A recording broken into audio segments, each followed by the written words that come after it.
What do you guys have to say? Cal, what do you guys say about this madness? I think Spidey could take it. In what universe? The Marvel Universe. Explain. See, the whole idea is that Spidey has that proportionate strength of a spider, and he's going to get exponentially stronger. Now, we don't exactly know how to extrapolate that, but he's going to be really, really strong. He's really smart. He's genius level. So he's just not, moving real fast. He's thinking fast, okay? So where they may be moving at the speed of thought, his thoughts are faster than theirs are because he's got that genius level ability. And then the webbing, he's been able to make all different types of webbing, okay? With the spider sense to keep him up. The X-Men, yeah. I mean, the regular ones, no, he'd probably have a field day with them. You have everybody all webbed up, knock them out, and just, leaving them there. If especially Professor Xavier isn't there, it's a slam dunk for Spider-Man.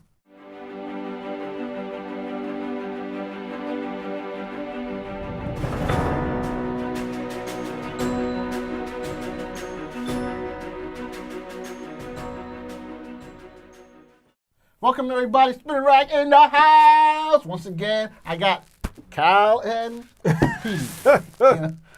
Today we're going to be talking about something that's been coming up, and we have to bring it to the Spinning Rack people out here.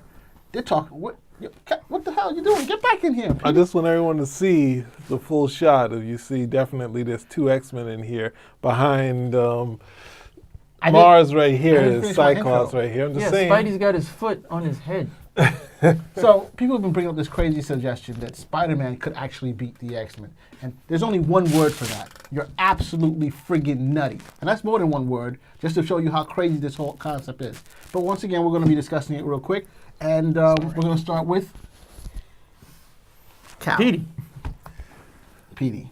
I'm going to start with Petey, all right. Yeah. It's at my own funeral. Well, okay, before we get into Secret Wars issue 3, Spider-Man is one character, right? Uno. The X-Men is usually 5 at this period, and that one, there was like 7 X-Men. That's a lot of characters, and the X-Men are characters that practice teamwork routinely. So there's a lot of situations that they might prepare for. So when you have one Spider-Man who has the ability to, has the spider sense that can help him get out of a lot of danger, and possibly, I think as me and Cal have talked about before, run into the X-Men and possibly skip through them and then get away, which is a good thing, an old school Marvel way to have these characters fight. When ultimately in the past, which we wouldn't really say now, Spider-Man has fought Nightcrawler and it was even though people realize, oh, wait a second, Nightcrawler has no strength. So then it's like, okay, when they meet it later, they don't have. But in my opinion, there's really no fight here. Because despite Spider-Man's spider senses, when you have Professor Xavier walking around with the team, there's not much Spider-Man's powers can do with someone that reacts at the speed of thought. Spider-Man can move fast, yes, but we have Professor Xavier moving at the speed of thought. Cyclops, you have Cyclops going against Spider-Man. Obviously, there's more of a chance of Spider-Man getting away because Cyclops is a long distance, his thing is mainly from distance. So if you bring in him in a team, he's not going to shoot expecting to, when Spider-Man's in the air, when there's no little chance of him being able to move in a different way, that's when he's going to start targeting the hit. He's not going to be going for, oh, he's standing there, I'm going to hit, oh, I missed him. And a lot of times with Cyclops, like you've seen in the movies, is just showing him missing. So ultimately, I mean, there's no real fight with Colossus and Spider-Man. Spider-Man should just sort of get out the way and keep moving, as what happened in the Secret Wars. But then when you get to Rogue, that's when my senses go totally crazy because she has her own sixth sense. She has strength stronger than him. She has invulnerability, and she has all the Carol Danvers experience. So it's kind of hard for me when you got Storm. You can't even use use all of those powers together. I haven't finished going through, even got to Wolverine and Nightcrawler. Use all those powers together, and a team that's constantly working on teamwork. It shouldn't be a battle at all, and that's my opinion first and foremost. And I'd like to pass it off to the rest of the crew. What do you guys have to say? Cal, what do you guys say about this madness? I think Spidey could take it. In what universe? The Marvel Universe. Explain. See, the whole idea is that Spidey has that proportionate strength of a spider, and he's going to get exponentially stronger. Now, we don't exactly know how to extrapolate that, but he's going to be really, really strong. He's really smart. He's genius level. So he's just not, moving real fast. He's thinking fast, okay? So where they may be moving at the speed of thought, his thoughts are faster than theirs are because he's got that genius level ability. And then the webbing, he's been able to make all different types of webbing, okay? With the spider sense to keep him up. The X-Men, yeah. I mean, the regular ones, no, he'd probably have a field day with them. You have everybody all webbed up, knock them out, and just, leaving them there. If especially Professor Xavier isn't there, it's a slam dunk for Spider-Man. Well, I'm joking, right? Yeah, clearly. You've got to be kidding me. Come on. He almost had me I crying. but I said I got it. No, that's no. that's the argument. Look, but how convincing did it sound? That's somebody who's fed Initially, in. they're like, That is somebody who is fed in and pumped themselves, full of like, hey, Spidey, The tears here. I know. I was He like, broke well, us. get out of here! Yes, Come he on, broke us. it's the X-Men. Come on. What are you gonna do? I mean, look, all you need is Cyclops. If they just do if they just do minimal teamwork, this is like the team where Wolverine doesn't want to listen to Cyclops, and everybody else is kind of like, If they just listen to Cyclops, all Cyclops needs to do is just really put down one wide spray. Okay, so Spider-Man has to go in one direction or something, and you got him. Fastball special. It's not that big of a deal. The spider sense gives him an alert. It doesn't mean he's gonna get out of it. It is, oh my God, what's that? Bam, you still get hit. How many times did the Green Goblin do it to my spider sense is tingling? Oh, it was too slick. How many times did that happen? No, it's not happening.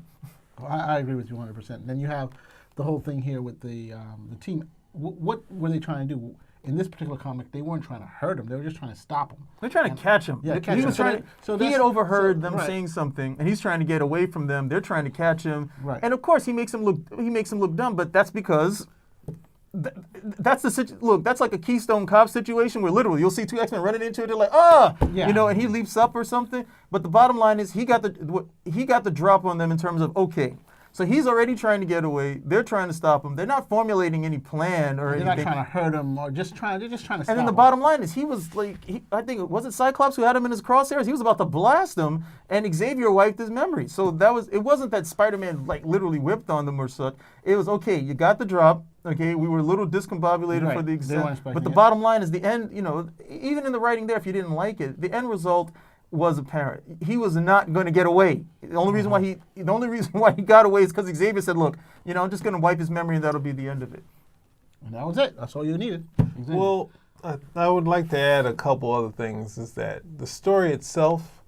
I understand that the X-Men are outsiders, but the idea that Xavier, who in the original series is constantly with the army, the X-Men are there. At times they don't know that Professor Xavier is their sort of teacher, but there've been parts when the X-Men have worked with the army, and he's not saying separate immediately, run like we're scared. The original X-Men were like friends with policemen. They were, welcome in the towns up until the points of like the Sentinels, and right after the Sentinels, they're working with the army again. So it's like there's this mutant scare, and then there's points where Xavier's trying to make inclusion. This part with the story with the heroes, and the X-Men have worked with these heroes from time to time. This point where Xavier said, we have to go to Magneto.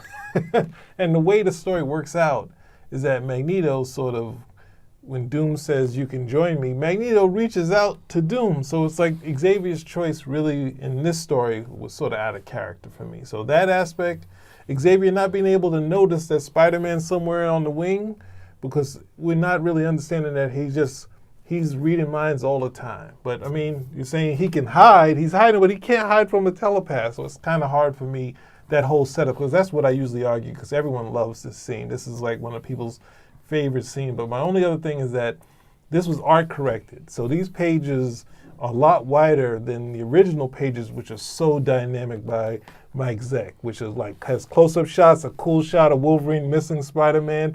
I would have went for that. I would have went, because it is exactly how you described a Spider-Man getting away. Like when Spider-Man's pulling Colossus with the webs, Wolverine is just missing, and then Nightcrawler actually escapes the webbing. So it's showing what Nightcrawler can do, and at the same time, Spider-Man's still in motion. It's not like a thing where you see a fight, but then they have this terrible scene where Wolverine's sort of like jumping from the side and Spider-Man just whacks him and knocks him away, and it's just like, ah. So I think if they went to the original pages, I would have been fine with it.